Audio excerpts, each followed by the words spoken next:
2,000 years later. Okay. Alexia's return to YouTube, part 1, I guess. Well, we're waiting. Hi guys, it's me. I know what you're thinking. Where have you been? What's going on? You just started. Why did you give up so quickly? It's more complicated than that, so I'm gonna try to compact everything into this short video. I hope it's short. Well, one, I know you all can tell that, your girl's a little bit skinnier than before. I know. So let's start from the beginning. I did the biggest mistake that a rookie YouTuber should never do, which is compare themselves to other people. And I live in Florida, so everybody's moving like that. So that made me feel a bit insecure because I don't have resources like other people have.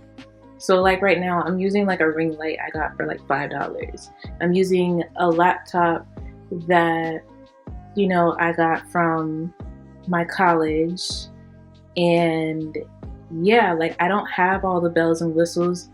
And, a lot of people didn't want to help me. So I had to figure a lot of things out. And the one thing I hate the most is when people say, oh, just go on YouTube or go on university YouTube. I'm like, not everything is that simple, because I'm the kind of person where I need someone physically next to me to tell me or show me what it is, because it's easier said than done in my head, because I'm like, I don't get it. But anyways, that's one. The second thing is I had to go to therapy, and I still am in therapy.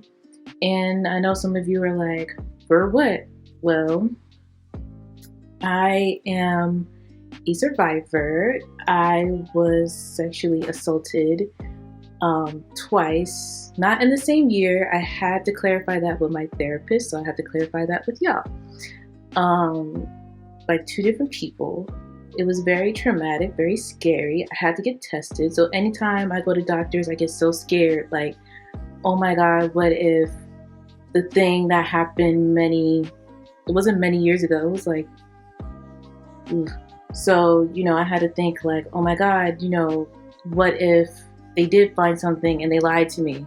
You know what I'm saying? I had to go to different doctors to make sure that I was okay, that I wasn't pregnant and all of that. So it finally collapsed on me and I was just broken, so I did everything I could to fight it off, try to, stay busy so I wouldn't think about it. But when I finally told my parents, they were just like, okay, we're gonna get you help. But I felt so much better letting it all out. There was a lot of things that also transpired, but again, I'm gonna try and go as fast as I can.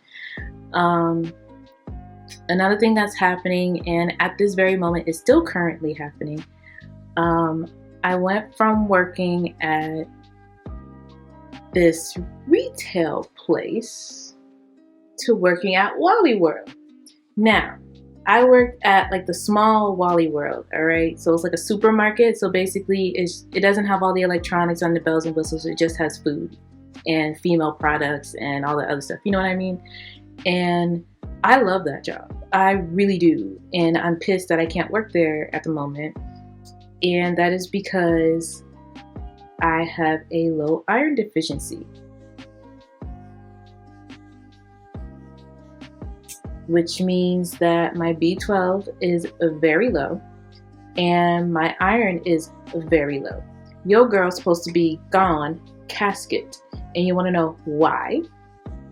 Because I passed out at my job and I had to be taken to the hospital. And just for reference, so that y'all understand how severe it was, I was in the, like, I was just not feeling it. Like, all of a sudden I broke into cold sweats. For me, when I break into cold sweats, I think like, oh my God, I'm gonna throw up. I hate throwing up. I cry. So I went to the bathroom. Nothing happened. I'm like, okay, well, I feel like I'm gonna be sick, but I don't know. Thank God I told my parents, like, I don't really feel good today. Like, and they're like, well, just try to go to work and see what happens. And I went to work and everything. I just couldn't do it. So then I go to the back room, and the back room is near the freezer. So it's always like 60 below back there. I love it. I'm a lizard. I love it. And I was sweating 60 degrees, and you're sweating like it's 100 degrees. That's a problem. My mom found me on the floor. If you want to know the real tea, DM me, or I can do it on my Instagram. And we went to the doctor, and in their words, they said, you had a baby seizure. Oh my God, what is that? In the world is a baby seizure? You know what I mean? So I don't really know. I'm going off based what they said. Please don't shoot the messenger. So they had to do a lot of things. They had to put me, they had to do the CAT scan, make sure I didn't have a seizure, this, that, and the third. Like, I was so out of it. Like, I'm allergic to shellfish. My mom told me that I was talking and saying I wanted shellfish. That's when my mom knew, like, nah, this is serious because you can't have shellfish. And for those of you wondering, if I have shellfish, I like it's hard for me to breathe, like right here. So, casket. So I have been taking iron pills, B12 shots, and I had to go to, I'm still searching for new doctors because you would think people like us would understand, but she didn't.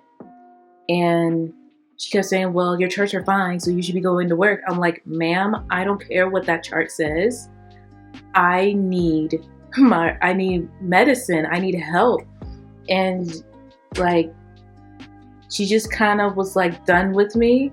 And I felt so disrespected for the second time. Like, the first time was when I went to my OBGYN and they were just being disrespectful because I wanted to get off birth control, and I am, because I was having like really bad reactions to it all of a sudden. And I was like, is there any other option? Is there any other like remedy or whatever? I know what you're gonna say, girl, birth control is birth control. But I'm trying to tell them, like, this specific birth control that you put me on is causing me, so many issues. And they just didn't care. And just so you know, they were. And I'm just like, I feel unheard. I feel disrespected. So this is the second time another doctor has made me feel unheard and disrespected. I'm going to a third one. The third one, I don't like him. I just don't like, I just don't feel heard at the moment. And I haven't been back at work in the past 5 months, going on 6. And it sucks so much. And I've been doing a lot of thinking, a lot of praying, and I'm just like, you know what? Let me get back to what I used to do that brought me joy, that brought me happiness. So I'm going to do my best to post as much as I can. And I hope you all are able to join this journey with me. I hope you all have patience and understand that I'm still a beginner, that I'm still learning this YouTube life. You know what I mean? So that's me. That's where I've been going. If you have any questions, or if you want me to do a Q&A, put it in the comments and I will. But I just wanted to update y'all on where your queen has been. I've just been in therapy. I've been trying to make sure my health is okay. I hope this helped you understand where I've been. I hope this helped you understand why I am what I am. And if any of you all need therapy, please, please, please go to therapy. Megan Thee Stallion even made a whole hotline for people who need therapy. So don't be afraid. Go to therapy. Do what you need to do. Get tested, people. Oh goodness, they did a whole thing about getting tested. And for my brothers and sisters, going to therapy does not make you weak. It makes you stronger. Alright, well, that's it for me. I will see you all on the next one. Bye.